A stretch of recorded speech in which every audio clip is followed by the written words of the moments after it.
Bismillahirrahmanirrahim. Assalamualaikum warahmatullahi wabarakatuh. Alhamdulillahirabbil alamin wa bihi nasta'in ala umuri dunya waddin. Wassalatu wassalamu ala asyrafil anbiya wal mursalin sayyidina wa maulana Muhammadin wa ala alihi wa sahbihi ajmain, amma ba'd.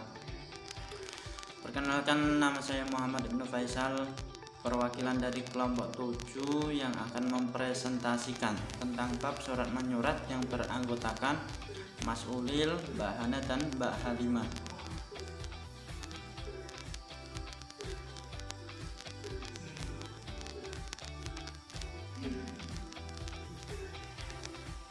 Pengertian surat menyurat menurut buku pedoman tata surat menyurat dan kearsipan dari Lembaga Administrasi Negara LAN, surat diartikan sebagai setiap kertas tertulis atau tercetak yang dibuat oleh seseorang atau orang-orang tertentu pada suatu kertas. Dalam buku petunjuk administrasi umum Departemen Pertahanan dan Keamanan, surat memiliki arti alat penyampaian berita secara tertulis yang berisi pemberitahuan, pernyataan, permintaan, dan lain-lain kepada pihak lain. Tujuan surat menyurat: pertama, ingin menyampaikan informasi kepada pihak lain. Yang kedua, ingin mendapatkan tanggapan dari penerima surat. Yang ketiga, dapat memperlancar arus informasi. Jenis-jenis surat: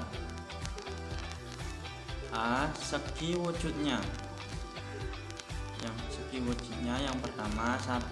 Kantor pos, 2. Warkat pos, 3. Surat bersampul, yang keempat, memorandum dan nota, yang kelima, telegram. Yang B. Segi tujuan. Yang pertama, surat pemberitahuan, yang kedua, surat perintah, yang ketiga, surat permintaan, yang keempat, surat peringatan.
penulisan huruf, penulisan kata, dan penulisan unsur serapan.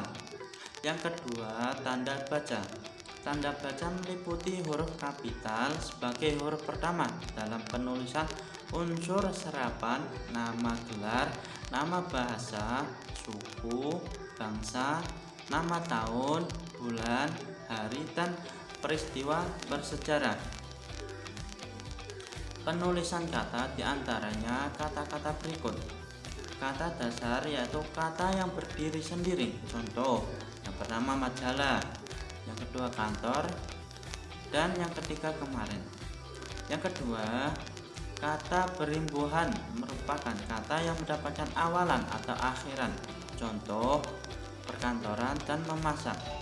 Yang ketiga, kata ulang ditulis menggunakan tanda hubung antara kata yang diulang. Contoh, surat menyurat, bahu membahu, dan masak-masak. Yang keempat, dan lain-lain. Penulisan unsur serapan. Penulisan unsur serapan dari bahasa asing perlu diperhatikan ketentuannya. Contoh, manajemen, manajemen tulisannya manajemen. Yang kedua, kwitansi, dibaca kwitansi. Yang ketiga, apotek, dibaca apotek. Yang keempat, psikologi, dibaca psikologi. Tanda baca meliputi tanda titik, tanda koma, tanda titik dua, dan tanda garis miring.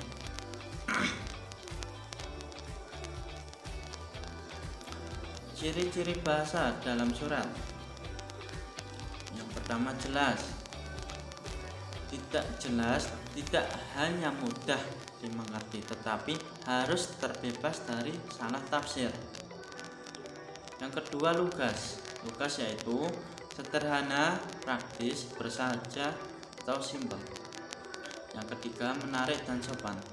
Menarik dan sopan yaitu bahasa yang menarik adalah bahasa yang hidup, lugas, jelas, tidak kaku, dan menghindari pengulangan kata. Bahasa yang sopan adalah bahasa yang sederhana yang sesuai dengan kaidah umum. Korespondensi dan koresponden dalam surat.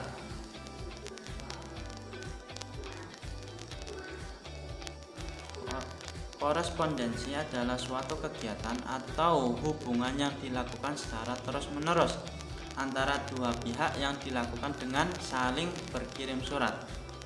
Yang kedua, koresponden adalah orang yang berhak atau mempunyai wewenang untuk menandatangani surat, baik atas nama perorangan maupun kantor atau organisasi.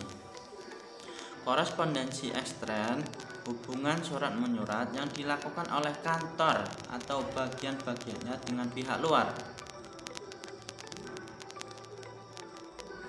Korespondensi intern yaitu hubungan surat menyurat yang dilakukan oleh orang-orang dalam suatu kantor, termasuk hubungan antara kantor pusat dengan kantor cabang atau bagian-bagian lainnya.